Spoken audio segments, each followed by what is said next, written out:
Hi, Katie. Now we're back with chapter 14 of The Secret of Shadow Ranch, and this chapter is called The Nettle Trick. A nettle is a kind of plant that has little sort of prickly things on it. Near the empty artist's chair, a man sat sketching. Nancy walked toward him. "Pardon me, but do you know where the person is who drew that pastel?" The man looked up from his work and pointed with his pencil. "There's the one." Nancy turned and saw a stout woman in a blue dress coming toward them. "Want to buy that pastel, girls? It's the last one. The rest sold like hotcakes." Alice's face showed keen disappointment. "This isn't your work."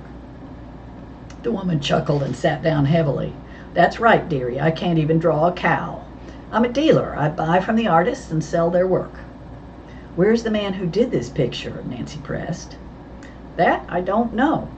He told me he was a stranger, just visiting Phoenix. Seemed kind of close-mouthed. Didn't say where he came from or where he was staying."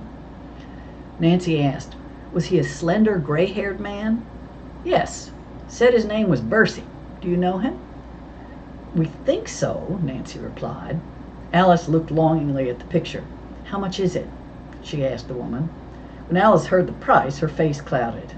"I haven't enough money to buy it." Exchanging quick glances, the other girls reached an agreement. "That's all right, Alice," said Nancy. "We'll make up the difference."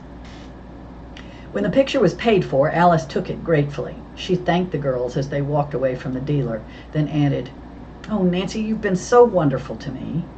Alice's eyes were misty with emotion. "I feel we must be getting closer to my father." She thought he might have returned to the mountain cabin and begged Nancy to go back there with her. "I wish I could," said Nancy, "but it would be too late to make the trip today after we reach the ranch. Tell you what, though, I'll take you in the morning." George had another idea. "There's just a chance our Uncle Ross Rigor might be around this exhibition someplace. He might have come to see how his pictures are selling." The others agreed that George had a point. And for a while, the four girls strolled through the park, keeping their eyes open for the slender, gray-haired man. They did not see him. Near mid-afternoon, Nancy treated everyone to cool sodas from a passing vendor, and they sat on a bench to drink them. Bess glanced at her watch and suggested they start for home. George drove. They crossed the desert without much trouble and arrived at the ranch in time for supper. At the table, they learned that the telephone, lights, and water had been restored, but 4 of the palominos were still missing. "The critters are up on Shadow Mountain somewhere," Bud remarked gloomily as he passed the biscuits to Nancy. "We have our work cut out to track 'em." "And we might as well face it," said Uncle Ed. "They might be badly hurt." To lighten the conversation, Aunt Bet reminded everyone of the barbecue the next day. "It's customary for us ranch folks to take a dessert. Any suggestions?" Tex grinned. "I sure do cotton to chocolate cake." "Nancy makes scrumptious ones," said Bess. "Then I guess she's elected," Mrs. Rowley said with a smile. Nancy laughed. "Thank you for the job, my friends. Now who's going to help?" "I will," chorused Dave, Tex, and Bud. "Good," said Nancy. "You boys can shell the walnuts for the topping, the icing. That is, if you have any, Mrs. Thurman." "We have plenty of everything," the cook declared. "Just step up and take hold." "We'll all help," Bess said happily. "Let's make it an extra big cake." After supper, the girls dried the dishes for Mrs. Thurman. Then Nancy put all of the cake ingredients on the big kitchen table. The cook gave her several large bowls. Tex grinned as he picked up a nutcracker. "Boys, we hired out to punch cows, and here we are peeling nuts." While Nancy and her assistants worked, they talked about the phantom. Mrs. Thurman listened intently. "Where do you think the ghost horse is kept?" Alice asked.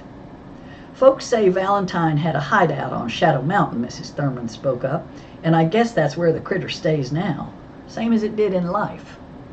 The girls tried to convince the cook that the apparition was a mere trick, but they could not do it. Nancy changed the subject. "If Valentine did have a hideout in this area, very likely he kept his horse in a corral there. It's possible that the persons who are attacking the ranch have discovered the place and are using it for their trick horse." Mrs. Thurman shook her head gloomily. "If it was real folks doing the damage, I'd face right up to 'em," she declared. "But I've seen that spook with my own eyes. I tell you, it's too much for my nerves." By the time the baking was finished, Mrs. Thurman had excused herself and gone to bed. "Now for the icing," said Nancy. When the cake was cool enough, she covered it with thick, creamy swirls of dark chocolate and studded the top with whole walnuts. Bess sighed. "It's too bad we can't have just a teeny piece now, isn't it?" "I sure could go for a slab," Tex agreed hungrily. "Come on, Cookie," Dave coaxed Nancy. "Think how good that would taste to us poor riders on the midnight watch," Bud said in his soft drawl. "Saddle sore, weary." "You're breaking our hearts," George said cheerfully. "Graham crackers and milk tonight," Nancy announced with a chuckle. "You'll get your cake tomorrow." In the morning, Alice could hardly contain her excitement over the trip to the cabin. Not wanting their destination known, Nancy had warned Alice to say nothing of her hopes at the breakfast table. When Aunt Bet asked the girls about their plans, Nancy said, "Alice and I would like to go for a ride in the mountains." George had letters to write, and Bess said she wanted to wash and set her hair. "I'll saddle up for you," Shorty volunteered. Nancy was surprised at his friendly gesture. She and Alice thanked him, then hurried to change into riding clothes. When they were dressed and waiting on the portico, Tex walked up leading Nancy's bay. Just behind him came Shorty with a sorrel for Alice. Nancy stepped into the yard and mounted easily. With a shrill whinny, the horse reared. "Hang on!" Tex shouted. Nancy gripped the pommel tight and hung on to the reins. The horse pitched high and landed stiff-legged on all fours. Tex seized the bridle and held the bay down, giving Nancy time to fling herself from the saddle. "Hey, boy, easy now," Tex said as he tried to calm the excited animal. "Nancy, are you hurt?" Alice asked worriedly. "I'm all right," Nancy replied breathlessly. "But what's the matter with the horse?" Shorty had hurried to Tex's assistance, and now the snorting steed was standing still. The red-haired cowboy's eyes narrowed with suspicion as he loosened the saddle girth and reached up under the blanket. "I thought so." He brought out his hand and held it open for the others to see. In his palm lay a nettle. Shorty's eyes grew wide. "Well, what do you know about that?" he drawled. Tex looked at him levelly. "What do you know about this?" "Me!" exclaimed Shorty. "Some mean coyote pulled that trick, not me." "You saddled the animals," Tex retorted, and turned to Nancy. "I was passing the stable when Shorty came out with these mounts. He asked me to bring this one over to you." "Now hold on there a minute," Shorty put in. "When I went to the stable after breakfast, I found this bay already saddled. I throwed the saddle on the other one and brung it out. That's all I know about it. You got no call to accuse me. No, sir, not me." Tex's face flushed with anger.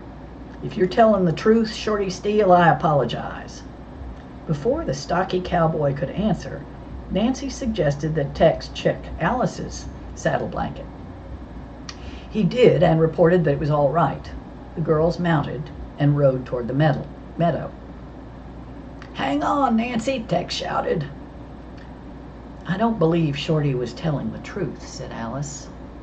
Nancy said nothing, but she was inclined to agree. Aloud she said, "Someone has not given up trying to get me out of the picture." When they finally sighted the cabin, Nancy reined up behind the clump of big boulders. She swung from the saddle and ground-hitched her horse, but was not so quick as Alice. The younger girl dashed to the cabin and knocked on the door. As Nancy ran up, it was opened by a slender, gray-haired man. With a shock, Nancy recognized him. He was the one who had put the snake's rattle into her knitting bag and dropped the warning note into the car. And that's the end of chapter 14.